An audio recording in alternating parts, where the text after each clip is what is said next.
اللہ الرحمن الرحیم نحمدہ ونصلی ونسلم علی رسولہ الکریم اما بعد۔ محترم ناظرین، ماہ رمضان کا ایک ایسا عمل، ایک ایسی تسبیح جس کے پڑھنے سے آپ کے لاکھوں حاجتیں پوری ہوگی، آپ کے رزق کے، آپ کے دولت کے تمام تر مسائل انشاءاللہ حل ہوں گے۔ پیارے دوستو، جیسا کہ آپ کو معلوم ہے کہ ماہ رمضان کا مہینہ ہے اور یہ مہینہ بخشش کا مہینہ ہے، یہ مہینہ برکتوں کا مہینہ ہے، یہ مہینہ مغفرت کا مہینہ ہے، اور ماہ رمضان کا دوسرا عشرہ ختم ہونے جا رہا ہے۔ بس آپ نے کرنا کیا ہے، آپ نے قرآن کریم کی یہ چھوٹی سی سورت کا وظیفہ کر لینا ہے۔ انشاءاللہ بیٹھے بیٹھے آپ کی تمنائیں، آپ کی جائز مرادیں پوری ہوگی۔ پیارے دوستو، زندگی میں انسان پر مختلف اوقات آتے رہتے ہیں۔ بعض لمحے انسان پر ایسے آتے ہیں کہ رب کریم کی طرف سے اس پر کرم نوازیاں ہوتی ہے۔ رب کریم دولت سے بھی نوازتا ہے، عزت سے بھی نوازتا ہے، رزق اور دولت بے پناہ عطا کر دیتا ہے۔ لیکن بعض لمحے ایسے ہوتے ہیں کہ رب کریم سب کچھ چھین لیتا ہے اور بندے کو آزمائش اور امتحانات میں ڈال دیتا ہے۔ محترم ناظرین، جب بندے پر آزمائشیں آتی ہے، تکلیف آتی ہے، مصیبتیں آتی ہے، تو بندہ رب کی یاد میں رہتا ہے۔ پیارے دوستو، حدیث پاک میں یہاں تک آیا ہے کہ اگر آپ کے پاؤں میں ایک کانٹا چبھ جائے، اس پر بھی رب کریم بندے کو ثواب عطا کر دیتا ہے۔ تو پیارے دوستو، اگر آپ بھی آزمائشوں میں مبتلا ہے، اگر آپ بھی پریشانی اور ٹینشن میں مبتلا ہے، تو آئیے پڑھیے قرآن کریم کی وہ چھوٹی سی سورت جو آپ کو دلی اور دماغی اطمینان عطا کرے۔ پیارے دوستو، اگر آپ کاروباری مسئلے مسائل میں گرفتار ہے، تو آئیے پڑھیے قرآن کریم کی یہ چھوٹی سی سورت جو آپ کو ہر کام میں ترقی عطا کرے، جو آپ کے کاروبار میں اضافہ کرے، جو آپ کو ہر قدم بقدم کامیابی عطا کرے۔ پیارے دوستو، یہ سورت قرآن کریم کی سب سے چھوٹی سورت اور رب کریم کے ہاں مقبول ترین سورت ہے، اور یہ اللہ کی وہ لاڈلی تسبیح ہے جس کے پڑھنے سے اور جس سے محبت رکھنے کی وجہ سے رب کریم بندے پر جنت کو واجب کر دیتی ہے۔ پیارے دوستو، یہ سورت قرآن کریم کی سورہ اخلاص ہے، اور یہ بہت ہی آسان سی سورت ہے، یہاں تک کہ چھوٹے چھوٹے بچے بھی اس کو آسانی سے پڑھتے ہیں۔ تو پیارے دوستو، آپ نے سورہ اخلاص کو پڑھنا کس طرح ہے؟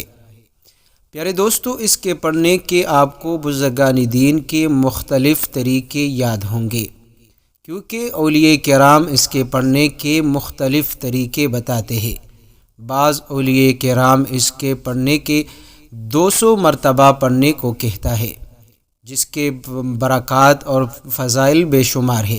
لیکن اگر آپ 200 مرتبہ نہیں پڑھ سکتے، اگر آپ 200 کی کم تعداد میں پڑھنا چاہتے ہیں، تو آئیے ایک ایسا طریقہ میں آپ دوستوں کو بتانے لگا ہوں جس کے پڑھنے سے انشاءاللہ آپ پر رزق کے دروازے کھلیں گے، آپ پر جتنی بھی دولت کی تنگی ہے، فقر اور فاقے ہے، انشاءاللہ ختم ہوں گے۔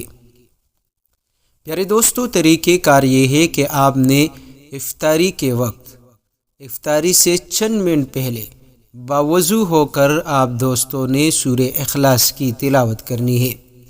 پیارے دوستو، سب سے پہلے آپ نے ایک تسبیح استغفار کی پڑھنی ہے۔ استغفار آپ کو جو بھی آسان لگے آپ وہی استغفار پڑھ لیں۔ پھر اس کے بعد آپ دوستوں نے 51 مرتبہ سورہ اخلاص پڑھنی ہے۔ پیارے دوستو، جو بندہ 51 مرتبہ سورہ اخلاص کا ورد کرتا ہے، رب کریم اس کے گھر سے نحوستیں، بے برکتیاں، بے اتفاقیاں ختم کر دیتا ہے۔ پیارے دوستو، جو بندہ 51 مرتبہ سورہ اخلاص کا ورد کرتا ہے، رب کریم اس پر رزق کے تمام تر دروازے کھول دیتا ہے۔ پیارے دوستو، جو بندہ 51 مرتبہ سورہ اخلاص کا ورد کرتا ہے، رب کریم اس بندے کی تمام تر پریشانی، مشکلات، مصیبتیں، بیماریاں ختم کر دیتا ہے۔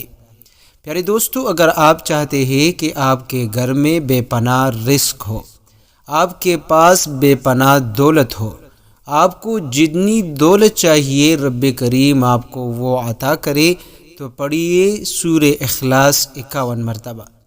پیارے دوستو، آپ کے ہر غم اور فکر سے نجات کے لیے سورہ اخلاص کا وظیفہ بہت ہی خاص وظیفہ ہے۔ تو پڑھنا آپ نے صرف 51 مرتبہ سورہ اخلاص ہے۔ اس کے بعد آپ نے مال اور دولت والی تسبیح کو پڑھنی ہے۔ پیارے دوستو، یہ وہ تسبیح ہے جو حضرت علی کرم اللہ وجہہ کو رسول خدا صلی اللہ علیہ وسلم نے بتائی تھی، اور حضرت علی رضی اللہ عنہ نے دوسرے صحابی کو۔ مختلف روایات ملتے جلتے ہیں۔ پیارے دوستو، وہ کلمات کیا ہے؟ وہ کلمات آپ نوٹ کر لیجئے۔ اللہم اکفنی بحلالک عن حرامک واغننی بفضلک عمن سواک۔ پیارے دوستو، یہ وہ تسبیح ہے جس کے پڑھنے سے رب کریم آپ کو اتنی دولت عطا کرے گا، یقین مانیے کہ آپ کے پاس رکھنے کے لیے جگہ کم پڑ جائے گی۔ آپ سوچ بھی نہیں سکتے کہ رب کریم آپ کو کہاں سے رزق اور دولت سے نوازے گا۔ پیارے دوستو، یہ اتنا طاقتور وظیفہ ہے۔ اگر آپ کے پاس کاروبار نہیں، یا آپ کے پاس کاروبار ہے لیکن اس میں روز بروز نقصان ہوتا جا رہا ہے، انشاءاللہ اس وظیفے کے پڑھنے سے رب کریم آپ کو ایک ایسی کاروبار سے نواز دے گا کہ سالوں سال آپ اس سے کمائی کرو گے، لیکن آپ کا کاروبار روز بروز بڑھتا جائے گا۔ پیارے دوستو، یہ ایک ایسا عمل ہے کہ رب کریم اس عمل کے ذریعے سے بندے کو غنی بنا دیتا ہے، امیر بنا دیتا ہے۔ خاندان میں آپ جیسا شخص ہوگا ہی نہیں۔ پیارے دوستو، ہر کوئی آپ سے پوچھے گا اس وظیفے کے بارے میں۔ یہ اتنا طاقتور عمل ہے کہ جس کے پڑھنے سے آپ کی دولت کے، آپ کے رزق کے تمام تر مشکلیں، تمام تر پریشانیاں انشاءاللہ ختم ہوں گی۔ تو پیارے دوستو، اول و آخر آپ اس تسبیح کے، آپ نے یہ تسبیح صرف اور صرف 7 مرتبہ پڑھنی ہے، اور اول و آخر آپ نے 7 مرتبہ درود پاک پڑھنی ہے۔ پیارے دوستو، یہ ایک بات آپ ضرور نوٹ کر لیجئے کہ ہر تسبیح کو آپ نے یقین کے ساتھ پڑھنا ہے، اور اگر آپ افطاری کے وقت اس تسبیح کو پڑھو گے تو یقین مانیے افطاری کا وقت قبولیت کا وقت ہے۔ اس وقت میں رب کریم سے مانگی ہوئی ہر دعا رب کریم قبول فرماتا ہے۔ بس آپ نے اس تسبیح کے پڑھنے کے بعد دعا ضرور مانگنی ہے، کیونکہ دعا ایک ایسی عبادت ہے کہ جس کے کرنے سے رب کریم بندوں کی نصیب اور تقدیر بدل دیتا ہے۔ پیارے دوستو، دعا ایک ایسی عبادت ہے جس کے پڑھنے سے فقیر شخص کی بھی نصیب کھل جاتا ہے۔ پیارے دوستو، دعا ایک ایسی عبادت ہے کہ اگر کوئی بد نصیب شخص بھی اس وظیفے کو پڑھ کر دعا کرے گا، رب کریم اس کی نصیب کو بھی 4 چاند لگا دے گا۔ تو پڑھیے سورہ اخلاص کو 51 مرتبہ، اور یہ تسبیح مکمل کرنے کے بعد دعا ضرور مانگے۔